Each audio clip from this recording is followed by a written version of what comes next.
Welcome to the Complete Leader Podcast, giving leaders the tools and information they need to grow and change their world. Now here's your host, Dale Dixon. Welcome to the Complete Leader Podcast, everything you need to become a high-performing leader. I'm your host, Dale Dixon. In a unique situation today, for those of you watching on video, we are actually four people in front of cameras, in front of a live audience at the Complete Leader Summit in Indian Wells, California, as we debut Optimizing Strategy for Results. It is co-authored by Dr. Baiya, of the Innovators Advantage, Ron Price, who founded the Complete Leader program, and Dr. Timothy Waema, who is a professor at Nairobi University. And it is fantastic to have all three of you co-authors together to release the new book. It's actually exciting for us to be together because this is the first time we've been physically together since we decided to write the book. So what process did you use? How did you do this? And it's important for folks to realize that you did this throughout 2020, correct? So during the pandemic, you were working on the book together from multiple continents sometimes. Yep, and as we often did in our conversations, I'll ask Dr. Baiya to explain. So we were doing this using Zoom. And we started the journey back in March 2020. And we met every week on Friday morning Mountain Standard Time, for all those months until the book got ready. So what was a typical meeting like? I'm fascinated to know. Did somebody take point and lead a conversation? Did you work methodically through the book? Can we tell the truth? Well, I would hope you would. Be nice. That gives you a context of how the meeting was. Okay. Well, actually, it started with you and I, didn't it, Prof. Tim? We would sort of catch up and find out about how our week went. You were usually done playing squash. Yes. And you would break away from a squash game Yes. And then Evans, who was usually milking goats or something like that, he would join us, and when he joined us, then we'd start the meeting. That's not always the case. Which part is not always the case? That you were Somehow I was always the guy that spoke last. Okay. We had a wonderful time. It was as much a chance to get together as friends and laugh together and check in with each other as it was working on the book. Yeah. So let's dive into the book, because that's what folks are interested in. A structured approach to make your business come alive, and this idea of strategy. What was the launch that caused the three of you to say, this is our project, this is something that needs to be written, let's do it?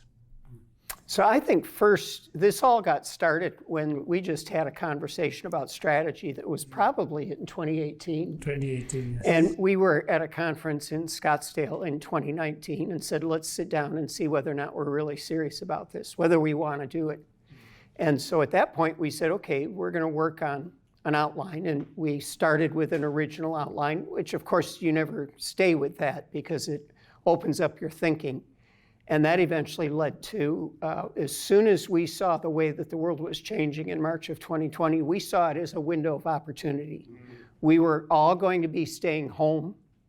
We were all going to have a lot more control over our schedule, so we thought it was a great opportunity to do that. So I guess probably ought to ask you about the way you viewed it, because we all have different experiences with strategy, which was an important part to the book. We all have a different way of thinking about it and approaching it.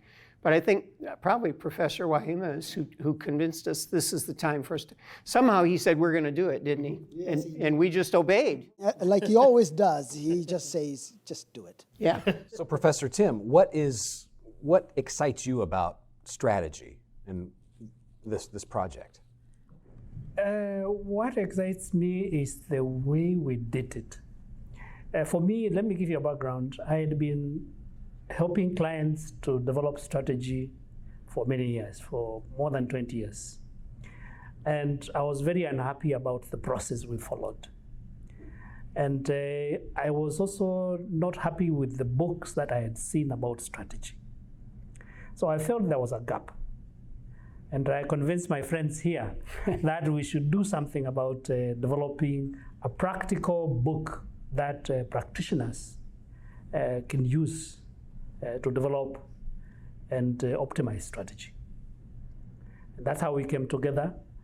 I realized everybody had been working on strategy in one way or the other, and therefore we found some commonality in that we are all interested in strategy. And it came at a time when I also wanted to take time off. I wanted to go on sabbatical. And therefore, I had convinced myself that I was going to write a book with or without these guys. But when we sat down together, then we said, we better come together and write and enrich the book that we want to write about strategy. So I'm sensing from the television news business, we talk about chemistry that happens between people. And it's magical when you see chemistry between people and how they get along. And I'm starting to sense that now. So tell me about the evolution of the chemistry between the three of you to really hone in on this idea of strategy and come at it from a new perspective. And the roles that each of you played in that and what you brought as part of that chemistry. You know, it goes back to Evans and I wrote a book that was published in 2017 called The Innovators Advantage. And Evans, because he had done some work at the University of Nairobi and helped with their Innovation Week, reached out to Professor Tim and asked if he could help us with a book launch in Kenya. I think that was my first trip to Kenya in November of 2017. And Evans and I just marveled at the way Professor Tim went to bat for us. He had appointments for us with significant people throughout Kenya. He went way beyond anything that we could have imagined. So we immediately fell in love with him as a person. And that's what started things. And we had a lot of fun then. We ate chicken together. I'm not going to say what we drank, but we had old-fashioned Kenyan barbecue chicken. And then they asked me to come back. I think that was 2019. And we did a full week training with a group of mostly instructors or professors from the University of Nairobi around talent and skills. And we included walking them through our leadership development program. I remember because it was November and it was the U.S. Thanksgiving, and I was missing Thanksgiving with my family, so they put on a big African barbecue for me, complete with dancing. Yes, a lot of dancing. Which I've still got video. So anyway, we had this wonderful relationship. When it came to time to start collaborating, I think what makes collaboration work is you all want to accomplish the same thing, but you have different ideas of how you want to do it. Those different ideas create a wonderful recipe. So Professor Tim is pretty process-oriented. He had a lot of ideas about different ways to track strategy.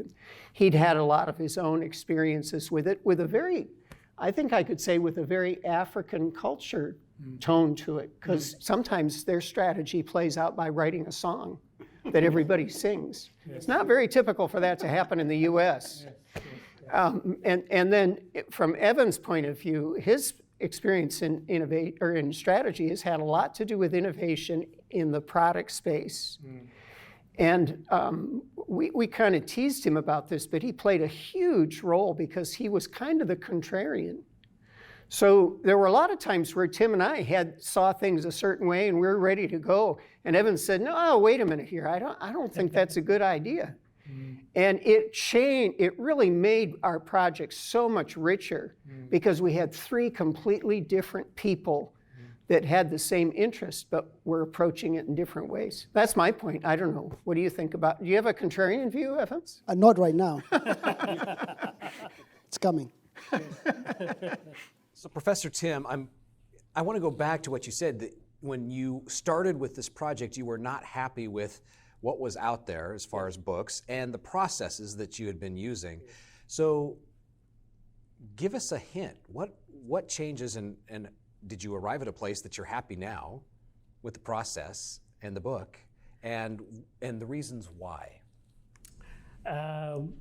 One of the things that we wanted to achieve is to give practitioners and students of strategy a structured approach to follow. Because we were convinced, all of us, that strategy was a process. And it is a process that is structured, that is disciplined. And this is what we have put in the book, a discipline of how to develop a strategy and to execute a strategy. And that is what we wanted to achieve. And I believe this will become a Bible for many people who want to develop and execute strategy well and get good results. There are hundreds of books on strategy. So you often ask the question, why in the world would we be doing another one? And it boils down to, do we think we have something different to share? And part of our conversation that stimulated this was that, first of all, we took the model of emotional intelligence for an individual, and we thought, how could you translate that into a model of strategic intelligence for an organization? So we played with the metaphor of EQ and applying it to strategy in the organization. We also felt that a lot of the work that all three of us do in thinking about the role that people play and how people are not the same. So you don't just throw anybody into a strategy team. You've got people who excel at different parts. In the book, we have 7 stages of the creation or the preparation for the creation and the optimization of strategy. And we identified that there are different people with different talent patterns, different skills, different passions for each of those stages. So we felt that was something we've not seen anybody write about at all. And in fact, we actually have a profile for the ideal person for each of those 7 stages. And then the third thing that we thought was really different or unique is that we've all become fans of something called axiology, which is the study of value. And it's really informative when you think about those 3 parts of strategy: preparing for, creating, and optimizing strategy. And it's a fairly simple model of how you create value, but really powerful in the way you think about applying it to the process. So who's the book for? If you were to say, create the character that this book is specifically written for. So that's a question that Evan's asked more than once. So I think he can answer it now, because we always had to answer it when he asked it. And the reason I asked that multiple times is, if you look at publications on strategy, it tells you what strategy is, even tells you somewhat how. But if you actually look at the overarching results, only 17% success rate in strategy implementation. Okay, so there's all this noise about strategy, but the results are not reflecting the amount of energy that organizations put to this. So we started to think about who actually bears the burden of successful strategy or not successful strategy. Practitioners, students, but also leaders. The CEO is not necessarily going to take this book and say, I am going to use this book every step, but you can give to your executive team, and if they follow these steps as aligned on the structured approach, that will get you results. And so we want to be very clear. It's very structured, a scientific approach. That's from me. I love creating structures that you can be able to measure against. And we talked a lot about that. And so this book is for those people who want to not only improve strategic results, but who wants to be students, and great students for that matter, of strategy. Okay, so let's dive deeper into the scientific approach. Yes. Tell me more. So we talked about the 7 stages. And those 7 stages are supported by skills, and they're also supported by tools. In each of those stages, there are specific tools and frameworks that you can follow. So when you talk about strategic intelligence, for example, how do you get strategic intelligence? Right? We can say you do SWOT analysis, you do all these different things. Great. Everybody does that. And they still get 17%. Clearly something is not working. So we go back into the people element of strategic approach, strategic intelligence. We look at other things like VUCA events, if VUCA events are happening around you. So let's define VUCA for folks at home, because that's a military term. So VUCA is an acronym of when you have environments that are volatile, Uncertain, complex, and ambiguous. okay. So Volatile. Uncertain, volatile, uncertain, complex, and ambiguous. Sound like the world we live in today? it sounds like 2020, right? Yes. So my point here is the way you do strategy during a VUCA event, which we have been going through, is very different when things are normal. But you should always anticipate a VUCA event in your strategy. You should always do that. So we provide you frameworks and tools around each and every one of these steps that if you actually followed, you're not only going to get the right mindset to go to the next stage, but also we involve the right people and you get the right results from each of those stages. So following this trail on the scientific aspect of this, what kind of experiments have you been engaged in? What kind of results have you been seeing as you bring together the rich, your own experience, the richness of your own experience individually, and you bring that together? Let's talk about the sum of the parts and the power of that, and some of the success that you've seen just in the work you've done with individual businesses. So it's a combination of experiments that we had run before we wrote the book, and then what we were learning as we wrote the book. A lot of what we did initially was look at what have you done in this stage, what's worked for you. And Tim would have stories for us, and he would talk about how he worked with this organization or that organization. What have you done? And so a lot of it was storytelling for us at the beginning. And then that tended to stretch our thinking out further, where we began to say, ooh, I know how we could make that a little bit better. I know we could make that. So one of the things that one of the people who has written a foreword for us for the book is a very distinguished bank executive in East Africa. I think the largest bank in East Africa. And he said when he read what we wrote about the possibility of building strategic partnerships, which is a part of strategic intelligence, he said that's something we are never going to be without again. We are going to use that over and over again. That's an example. Yes. I had a couple of examples where things that Prof. Tim was using that I hadn't used. I decided to experiment with them in a couple projects that I was involved in. And I was amazed with how easily they flowed and the kind of results we got. I remember one group, I told them we're going to have 200 ideas around what we could do with strategy in the next hour. And they just looked at me incredulous.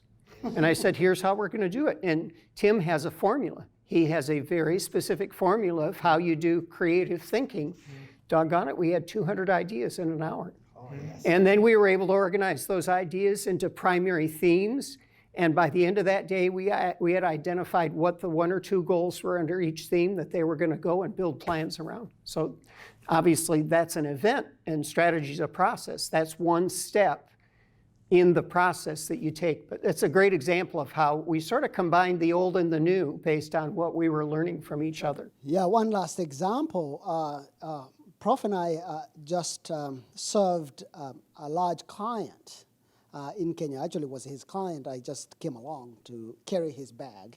But we actually used the framework, and they were not only very impressed with the framework, but the kind of strategy and strategic document that came out of that, they would never have anticipated that.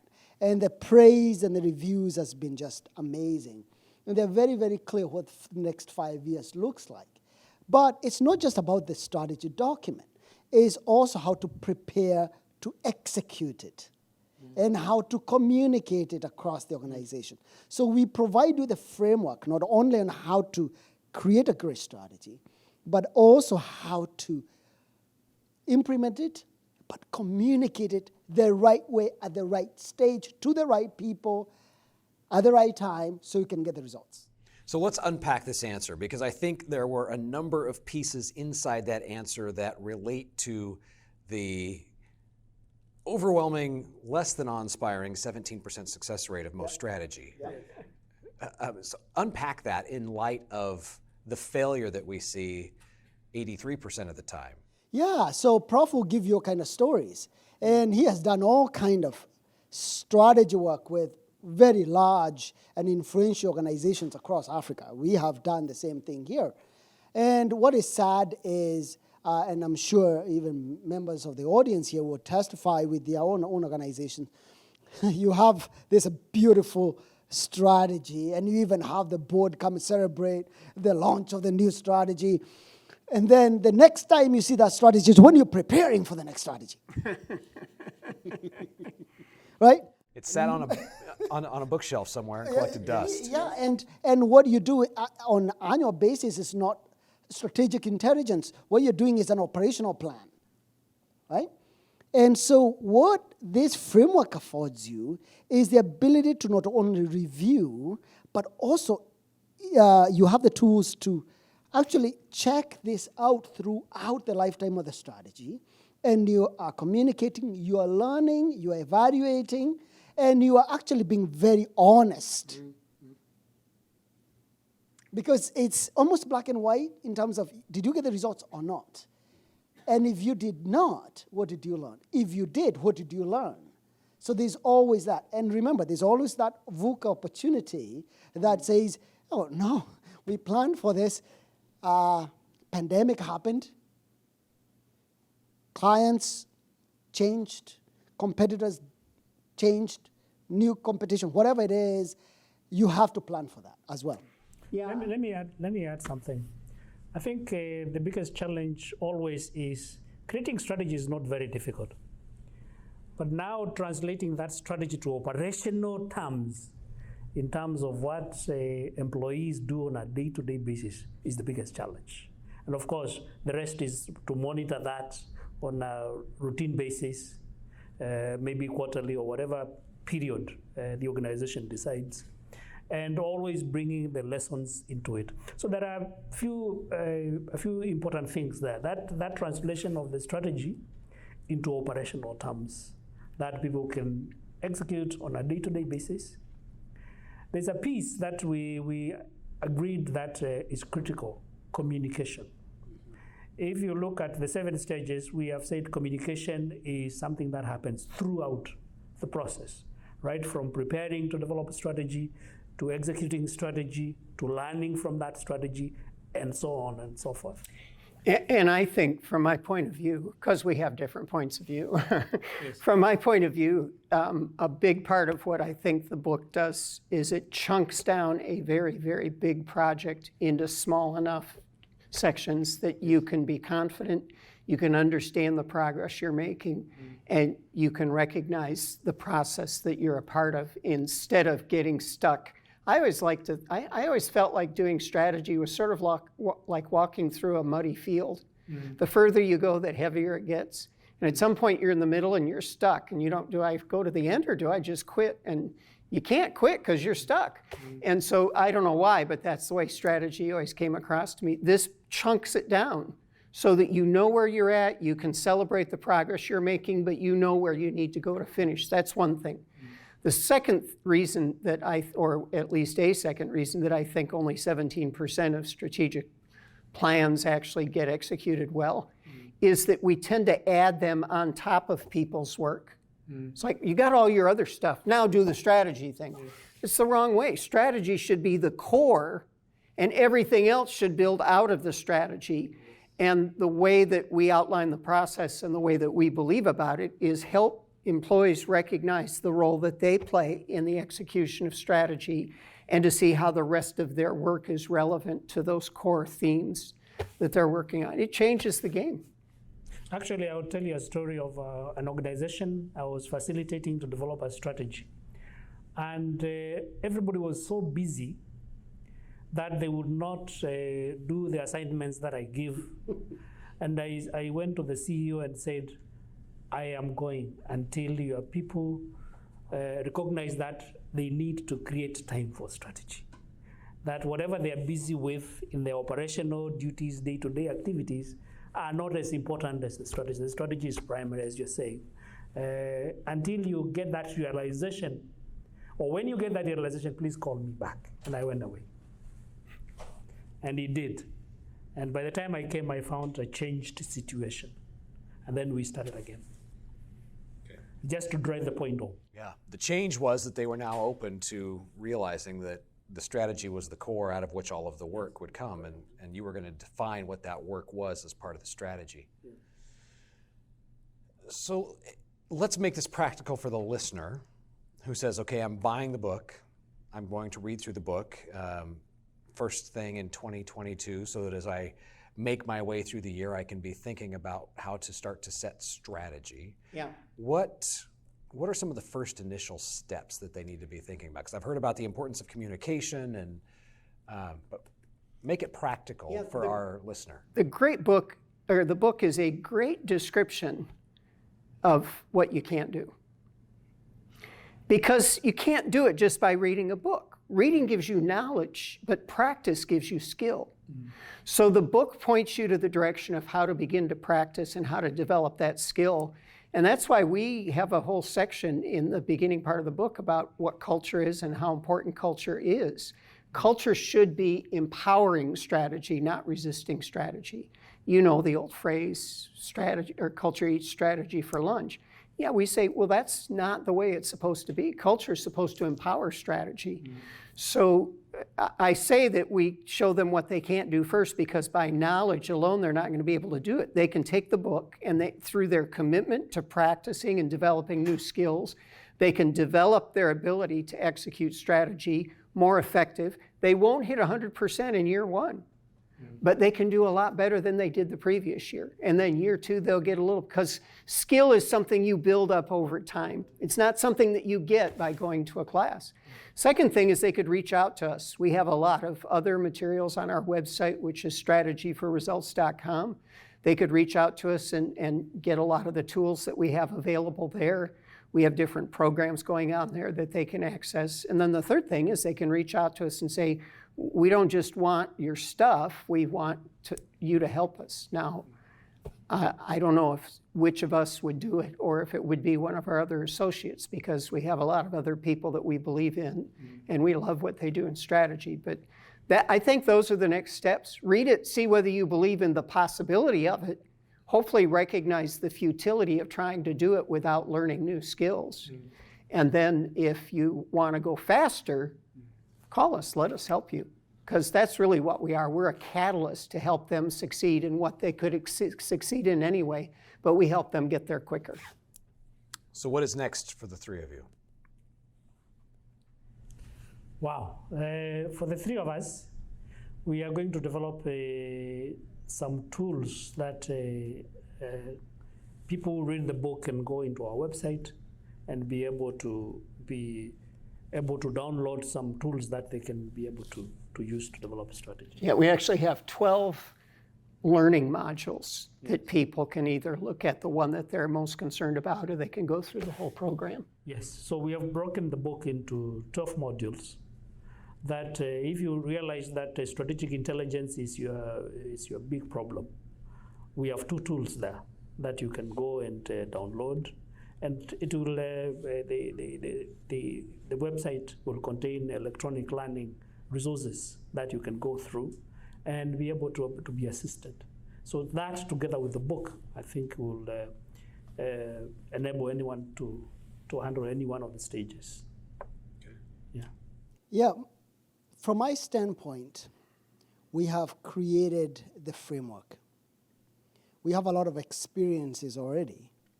But we are going to invest in being better students of strategy. Because we believe that with the changes that are happening every day in at the global level, there are going to be more and more, for example, VUCA events. We are going to have also, the environment is becoming more unpredictable. Mm-hmm. So the complexity of what strategy is, and then you add that to the change in technologies, other trends, agility, movement towards agility, all those different things, they bring some different level of complexity to what strategy is and what employees should be thinking about. And so we are going to, I think, going to the next level of being even better students of strategy and share that with those people who actually share this mindset that strategy is not an event, it's a process. There's a scientific, strategic, step-by-step approach, and you are looking to optimize results. You're not just doing it for the sake of doing it, you want results, and that's what we want you to achieve. Yep. And I would say the next step for us is we're really grateful that the book is being published as an Inc.com original imprint. So Inc. magazine is getting behind it, and we're really gratified by that. We hope that it gives us more opportunity to spend time together, whether it's Zoom or in person, because we kind of like hanging out with each other. We still have a song to compose. Yeah. You still have a song to compose. Yeah. That's right. So the best place for someone to find the book, is it at strategyforresults.com? You can get it on Amazon right now. At the time we're recording this, you can pre-order it at Amazon.com, but it'll be available in ebook, it'll be available in an Audible book, so they can get it that way. Really, the reason to go to the website is to find out additional things that we have that complement the book and to find ways to contact us. Okay. But it will also be available in all bookstores everywhere, including airports. Okay. So. Wow, that's quite a commitment. That's always fun to see a book sitting on a shelf where you can say, I know those. It kind of spooks you when you go through an airport and you see one of your books on the bookshelf. So, yeah. Perfect. So the website is strategyforresults.com. The book comes out early January 2022, and it is co-authored by Professor Timothy Waema, Ron Price, Evans Baiya. Thank you, three of you, so much. So a few asks of our audience. Number one, obviously, grab the book. As you do that and you read the book, if you would then go and review the book online, that will help make it easier to find for people looking for books on strategy, because the more positive reviews that a book has, the better it seems to sell. Funny how that works. So we would definitely appreciate you doing that. While you are out doing that, this podcast also really thrives based on positive reviews from you. So rate, review us, share with someone who you think this content will help. We would definitely appreciate that. And if you haven't done so, please subscribe to the podcast on your favorite podcast playing app, and also subscribe to the YouTube channel. And as always, you have thecompleteleader.org as a full resource of information on your leadership journey. Gentlemen, thank you so much for taking this time. We really appreciate it. Congratulations on a fantastic read. And we look forward to seeing how businesses dramatically improve the success and the outcomes and create strategy that is really meaningful for their organizations. Hopefully that's your organization. This is the Complete Leader Podcast. Thanks for listening to the Complete Leader Podcast. Find more online, thecompleteleader.org.